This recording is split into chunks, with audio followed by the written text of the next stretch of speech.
Hello दोस्तों, कैसे हैं आप लोग। उम्मीद करता हूँ आप सब अच्छे होंगे। आज मैं इस वीडियो में बात करने वाला हूँ डोली के premium live and bad blood के बारे में। किस तरह का आज में पूरा बैड ब्लड देखने को मिला है, जहाँ पे the final boss the rock का रिटर्न देखने को मिल गया है। न केवल द रॉक का बल्कि हमें गोल्डबस्ट भी शो पे देखने को मिले हैं। इसके साथ भाई रोमनिस और कोडी रोड्स का टैग टीम मैच और हेल इन अ सेल का मैच का क्या ही बात करना, वो तो एकदम लाजवाब सा। तो मैं उस सभी के बारे में डिटेल में बात करने वाला हूँ इस वीडियो में। तो आप वीडियो के लास्ट तक जरूर बने रहिएगा और चैनल पर नए हैं तो भाई चैनल को सब्सक्राइब जरूर कर लें।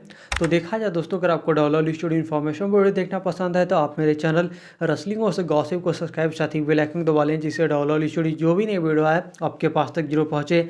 देखा जाए जो हमें बैड ब्लड का स्टार्टिंग देखने को मिलता है, सबसे पहले हेल इन अ सेल के मैच के साथ देखने को मिलता है, जहाँ पे Drew McIntyre versus CM Punk के मैच में था। और कह सकते भाई इस मैच को डब्ल्यू पहले से अटैच किया था कि ये मैच में ओपनिंग हुआ, तो काफ़ी अच्छी बात है। और कह सकते भाई रिंग साइड पे जो होते हैं बिल गोल्डबर्ग्स होते हैं अपनी फैमिली मेम्बर्स के साथ। भाई देखने में लगा भाई अगर गोल्डबर्ग्स हैं तो कुछ ना कुछ तो पंगा जरूर होगा। और मैच जो हमें स्टार्ट होता है वो काफ़ी अच्छा था भाई, चॉप्स वगैरह सब कुछ था भाई, टेबल चेयर सब कुछ स्टार्टिंग से जो वेपन का यूज जितना भी आपको कर सकते हो, टूल बॉक्स का यूज स्टार्टिंग से ही सब कुछ था। चेयर शॉट जिस तरीके से भाई सीएम पंक को पड़ते हैं वो तो भी काफ़ी अच्छा था। जिस तरीके से भाई स्टील इस सब टेप पे ड्रू मैकिंटायर का फेस पड़ता है वो भी काफ़ी था। टेबल पे एक तरीके से लेग जो होता है टेबल का लेग उसको निकाल के किस तरीके से ड्रू मैकिंटायर के पूरा फेस पे लगा रहे हैं वो भी काफ़ी था। क्लेम और एक तरीके से रिंग साइड पे हमने देखा था जब ड्रू मैकिंटायर ने सीएम पंक को लगा दिया था, ऐसा लगा कि भाई किस तरीके से ड्रू मैकिंटायर तब तो काफ़ी अच्छे तरीके से बजाएंगे। और न केवल क्लेम वो लगा बल्कि उनको उठा के पूरी तरीके से जो केज होता है मतलब हेल इन अ सेल का उसके ऊपर पटक दिया था। उसके बाद फिर जो स्टील स्टेप होता है उससे भी एक तरीके से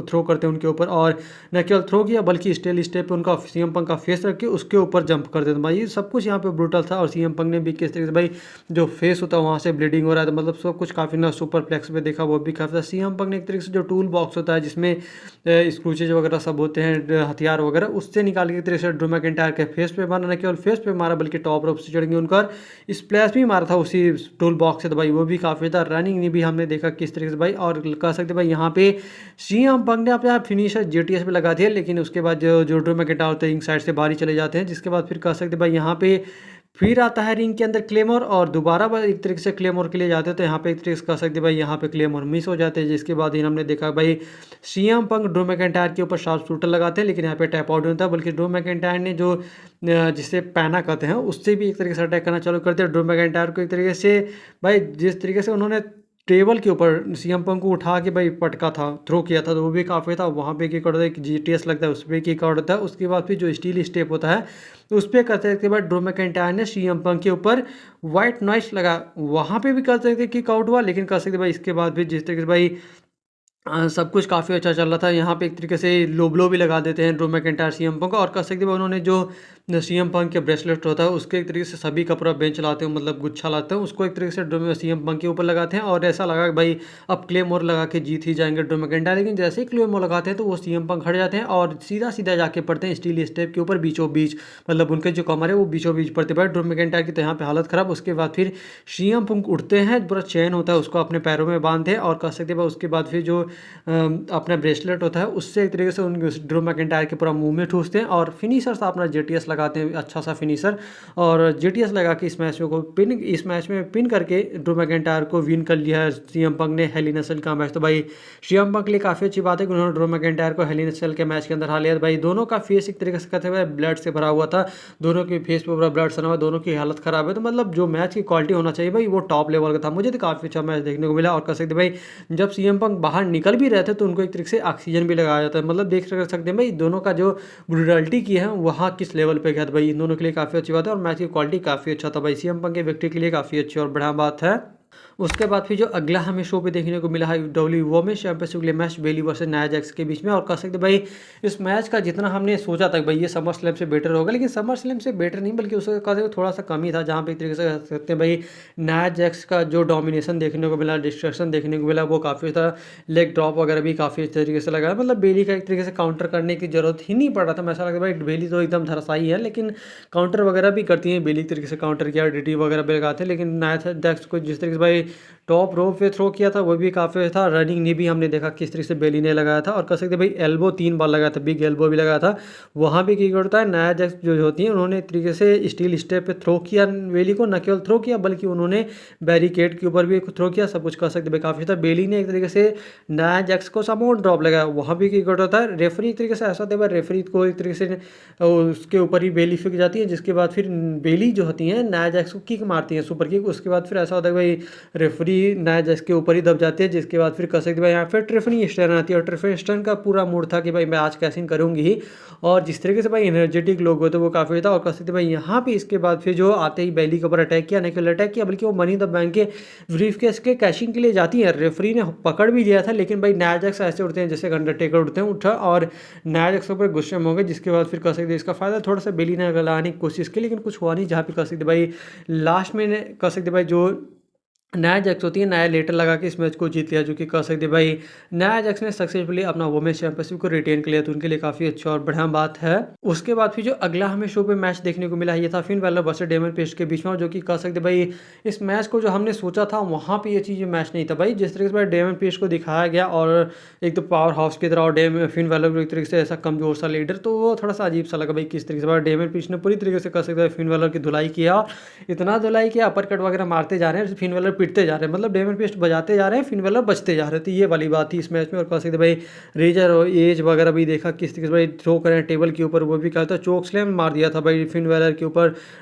वो भी काफ़ी था। जेड में डनॉफ और कालीटो भी आते हैं हेल्प करने के लिए, लेकिन इंटरफेरेंस तो किया, लेकिन यहाँ पे एक तरीके से कोडी ग्रास मारा था फिन बैलर ने, यहाँ पे भी किक आउट था। उसके बाद फिर कह सकते भाई यहाँ पे जो चेयर शॉट मारने के लिए जाते हैं फिन बैलर, तो उस पर एक तरीके से डेमन पेस्ट वहाँ उस पर चेयर पे ही एक तरीके से मार देते हैं सुपर किक। उसके बाद फिर कह सकते भाई यहाँ पे 2 बार जो कि कह सकते भाई कूडी ग्रास मारा था बैक पे एक तरीके से, लेकिन लास्ट में कह सकते भाई जब तीसरी बार के लिए जाते हैं फिन बैलर, तो यहाँ पे डेमन पेस्ट ने उनको साउथ ऑफ हैमर लगा दिया और पिन करके इस मैच को जीत लिया, जो कि कह सकते भाई डेमन पेस्ट के लिए काफ़ी अच्छी बात है। लेकिन कई फैंस का ये कहना था भाई किस तरह से इस मैच में जो विक्ट्री लेना चाहिए वो फिन बैलर को लेना चाहिए, लेकिन भाई डब्ल्यू का डिसीजन है, फिन बैलर को उन्होंने नहीं जीता, तो भाई नहीं जीता, इसके लिए क्या कर सकते हैं। लेकिन भाई डेमन पेस्ट ने काफ़ी अच्छी बात है कि वो इस मैच में जीत गया है। उसके बाद फिर जो अगला हमें शो पे देखने को मिला है, यहाँ पे होते हैं ट्रिपल एच। हाँ भाई ट्रिपल एच होते हैं, और ट्रिपल एच आने के बाद बात करते हैं किस तरीके से भाई अब हम नई चीज़ों के बाद बात करेंगे, जो कि एक तरीके से नई हिस्ट्री बनाने का काम करेगी क्राउन जूल के बारे में, जो कि नया इवेंट होने वाला है, अगला इवेंट होने वाला है। और ये भी कहते हैं किस तरीके से भाई क्राउन जूल एक तरीके से नया बिगनिंग होगा, नया इरा का स्टार्ट होगा, किस तरीके से भाई जो डब्ल्यू चैंपियन है, रेनिंग डब्ल्यू चैंपियन है, वो रेनिंग वर्ल्ड हैवी चैंपियन के साथ एक तरीके से मैच करेंगे, न केवल मेंस में बल्कि वोमेंस में, और इन दोनों के बीच में जो टाइटल होगा वो ऑन द लाइन नहीं होगा। और जैसे ही कहते हैं भाई लोगों का अलग ही रिएक्शन था, इसके बाद ये कहते हैं भाई इसके लिए एक नया ही चैंपियनशिप इंट्रोड्यूस किया ट्रिपल एच ने, जो कि कह सकते भाई था क्राउन जूल चैंपियनशिप। तो भाई एक नया टाइटल जो कि डायमंड वगैरह से भरा हुआ था, देखने में काफ़ी अच्छा लगा। जब ये कह सकते भाई यहाँ पे गंथर आके इंटरप्ट करते हैं, गंथर न केवल इंटरप्ट किया बल्कि कहते भाई तुम लोग लीजेंड्स की बात कर रहे हो, मैंने लीजेंड्स के बारे में बताया था किस तरीके से मैं गोल्डबर्ग को पूरा लीजेंड मानता हूँ, मेरे चाइल्डहुड हो रहा है, ऐसा कुछ नहीं है भाई, ये तो झूठ है।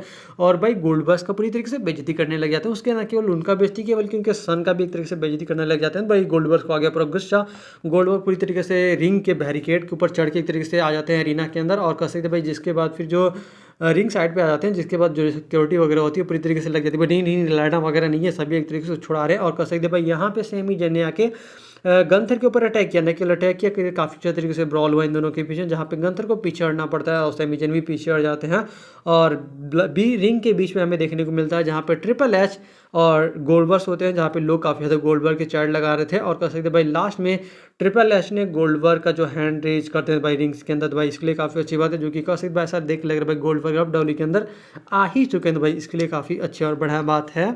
उसके बाद फिर जो अगला हमें शो पे मैच देखने को मिला है, ये था W women's world championship clay match Lim Morgan एरिया रेफली के बीच में, जो कि था सार्केज में, जहाँ पे सार्केज के अंदर एक तरीके से डोमिनिक मिस्टीरियो होते हैं, जो कि रिंग के अंदर नहीं था बल्कि एक तरीके से रिंग के बाहर था, जहाँ से लोग आते हैं वहाँ से एक तरीके से रखा गया था डोमिनिक मिस्टीरियो को, वो भी काफ़ी था। सबमिशन लॉग वगैरह देखा, रिया रेफली स्टार्टिंग में काफ़ी ज़्यादा डिस्ट्रैक्शन देखने को मिला, वो भी काफ़ी था, जो कि भाई रिया रेफली पावर हाउस है तो उनका देखने को मिलता है, काफ़ी था, सब कुछ काफ़ी था। सबमिशन लॉग भी लगाती हैं, सुप्लेक्स वगैरह लगाती हैं, जिस तरीके से लिम मॉर्गन, तो वो भी काफ़ी था। लिम मॉर्गन काफ़ी ज़्यादा एक तरीके से रिया रेफली के लेग के ऊपर अटैक करिए, क्योंकि भाई अगर लेग अटैक हो गया तो भाई उसके बाद काफ़ी अच्छा काम हो जाएगा। शॉर्ट पावर ऑफ मीट देखा था, लिव मॉर्गन ने लगाया था रिंग साइड पे ऊपर, वो भी क्या था, फ्लिप भी देखा था, वो तो अलग ही लगा था। सुप्लेक्स लगाया था किस तरीके से भाई रिया रेफली ने, वो भी क्या था, रेजर एज भी लगाते हैं, लेकिन इसका कुछ फायदा नहीं था। यहाँ पे एक तरीके से डाउनिंग मिस्ट्री का कैसा मूवमेंट होता है जब वो एक तरीके से जो केज होता है उससे ही लटक जाते हैं, जिसके बाद उन्होंने स्प्लैश मारा और कहा सकते भाई इसके बाद जो होती है रिया रेफली लेती है कैंडल स्टिक और बजाना चालू करते हैं डॉमिनिक मिस्ट्री को। भाई डॉमिनिक मिस्ट्री इतना ज़्यादा पीटा है कैंडल स्टिक के साथ, इसके बाद फिर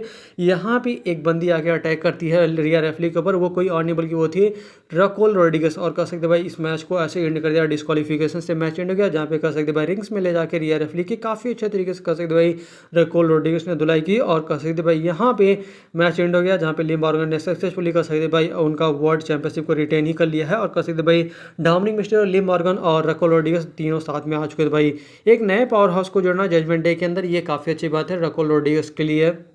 उसके बाद फिर जो अगला हमें डब्ल्यू के बैड ब्लड के अंदर जो मेन इवेंट में देखने को मिला है मैच, ये था सोलो सिकोवा एंड जेकब फाटो versus Roman Reigns and Cody Rhodes के बीच में टैग टीम मैच, और जो कि कह सकते भाई इस मैच में जो शाही एंट्री ब्लड लाइन की थी वही एक तरीके से कोडी रोड्स का था, रोमन था। भाई कोडी रोड्स का तो पूरा बैंड बाजा ही बजा के आ गए हैं, मतलब जैसे कि बारात जाती है तो उस तरीके से पूरा बैंड बाजा बज रहा था। रोमन इसका पूरा शाही अंदाज में एंट्री होती है, जो कि रोमन इसको देखने में काफ़ी ज़्यादा, रेसलमेनिया के बाद हम पहली बार रोमन इसको रसल करते हुए देखेंगे बैड ब्लड के अंदर, वो काफ़ी अच्छा था। जो कि कह सकते भाई मैच की स्टार्टिंग में जो कोडी रोड्स और जो जेकब फाटू करते हैं वो भी काफ़ी था, कह सकते हैं। लास्ट में सोलो सिकोवा भी आते हैं, सोलो सिकोवा रोमन इसका इन दोनों को पंचेज वगैरह लगाते हैं, एल्बो भी लगाते हैं, जो कि कह सकते हैं भाई काफ़ी था। सोलो सिकोवा ने बैक किया, रोमन इसको पिछवाड़ा मारे, तो रोमन इसको न केवल सोलो ने मारा बल्कि जेकब फाटू ने भी एक तरीके से पंचेज वगैरह किया, और जिस तरीके से भाई जेकब फाटू और सोलो सिकोवा एक दूसरे को लगा रहे थे, तो वो भी कहा था कोडी कटर हमने देखा, शमोन ड्रॉप लगाते हैं भाई जेकब फाटू, तो उनका अलग ही लेवल पे देखने को मिलता है। स्पिनिंग सोलो आता है कोडी रोड्स के ऊपर, और कह सकते हैं भाई यहाँ पे ये दोनों बंदे मिलकर एक तरीके से सोलो सिकोवा की जो धुलाई करते हैं वो भी काफ़ी था। रोमन भी एक तरीके से जो रोमन का फेस था देखने में लगा भाई ये तो मेरा कोडी रोड्स पीट ही जाएगा, रोमन का पूरा फेस ही एक तरीके से भाई मुंह उतर ही गया था, ये कह सकते हैं। भाई रोमन को किस तरीके का टेंशन हो गया था। उसके बाद फिर यहाँ पे देखा किस तरीके से सोलो सिकोवा के ऊपर सुपर किक आता है, न केवल सुपर किक आया बल्कि एक तरीके से कह सकते हैं डबल सुपर किक लगाते हैं रोमन इसके ऊपर, वो भी काफ़ी ज़्यादा देखने को मिला। और कह सकते भाई इसके बाद फिर यहाँ पे जेकब फाटू का मून शॉट और सोलो सिकोवा का स्प्लैश आता है, उसके बाद भी यहाँ पे किक आउट होता है, बल्कि एक तरीके से कोडी रोड्स आके सेव करते हैं इस मैच में। और भाई कोडी रोड्स ने जिस तरीके से भाई यहाँ पे बैरिकेड के ऊपर थ्रो किया भाई, उसके बाद फिर सोलो कह सकते भाई जेकब फाटू का पूरी तरीके से कोडी रोड्स ने बाजा भेजा, न केवल बाजा बजा बल्कि क्रॉस रोड लगाया, और कह सकते भाई उन्होंने एक तरीके से स्प्लैश भी लगाया था एक तरीके से बैरिकेड के टेबल के ऊपर। उसके बाद फिर भाई जेकब फाटू तो ऐसे ही गायब हो गए थे। इसके बाद रिंग्स में हमने देखा किस तरीके से भाई यहाँ पे होते हैं रोमन और सोलो सिकोवा, जिसके बाद फिर यहाँ पे टोंगा ब्रदर्स आते हैं, टोंगा लोई इंटरफेरेंस करने के लिए।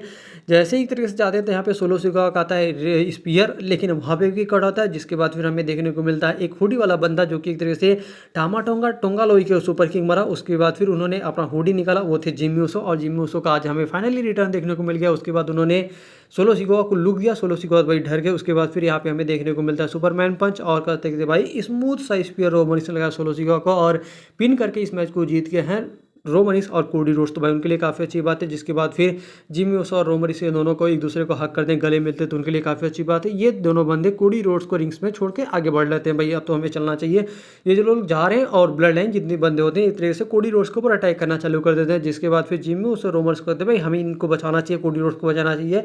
इसके बाद फिर भाई कोडी रोड्स को बचाने के लिए जिम्मी ऊसो के कहने पर रोमन भी जाते हैं, और इन दोनों ने मिलकर बचाया है रोमन कोडी रोड्स को ब्लड लाइन से, और ब्लड लाइन को पीछे हटना पड़ा। इसके बाद फिर जो चैंपियनशिप होता है अनडिस्प्यूटेड चैंपियनशिप, रोमन इसको कोडी रोड्स को देते हैं। कोडी रोड्स थोड़ा सा उसको उठाने की कोशिश करते हैं, हैंड रेज करते हैं। जिसके बाद फिर हमें एक थीम सॉन्ग प्ले होता है, वो होता है the final boss the rock. भाई जो रॉक का इंटरेस्ट देखने को मिला वो तो अलग ही लेवल का था। रोमन के सामने और कोडी रोड्स के सामने, जिम्मी ऊसो के सामने भाई जब द रॉक एंट्री ली है भाई वो अलग शाही अंदाज में था। द रॉक आते हैं पूरी तरीके से, और लोगों का जो एक तरीके से स्टैंड था वो काफ़ी ज़्यादा देखने को सुनाई दे रहा था। और द रॉक आते हैं, उसके बाद फिर इन सभी को एक तरीके से देखते रहते हैं, स्टेयर करते रहते हैं, और यहाँ पे साइन बनाते हैं 1 2 और 3 का एक तरीके से उंगलियों से करते हैं। उसके बाद फिर गले पे थोड़ा सा एक तरीके से काटने का निशान बना के एक तरीके से द रॉक चले जाते हैं। मतलब यहाँ पे जो कह सकते भाई ब्लड लाइन का जो शो देखने को मिला भाई वो अलग ही लेवल का था पूरी तरीके से। रेसलमेनिया से भी एक तरीके से बेटर देखने को मिला भाई। जो चीज़ें आज डिलीवर करके दिए हैं ट्रिपल एस ने वो काफ़ी अच्छा और बढ़िया देखने को मिला भाई। इसके लिए काफ़ी अच्छी बात है। जिन्होंने एक अपना रात को सेक्रीफाइस दिया है कि भाई नींद को, उसके लिए लाइव शो के जाके देखा तो भाई उसके लिए काफ़ी अच्छा और बढ़िया बात है। तो देखा जाए दोस्तों, जो आज का ब्लड लाइन था यही तक था। अगर ये वीडियो अच्छा लगा तो वीडियो को लाइक शेयर साथ ही चैनल को सब्सक्राइब जरूर कर लें। और अगर भाई आपको ये वीडियो अच्छा लगा तो भाई मेरे चैनल को सब्सक्राइब जरूर करें। Thank you.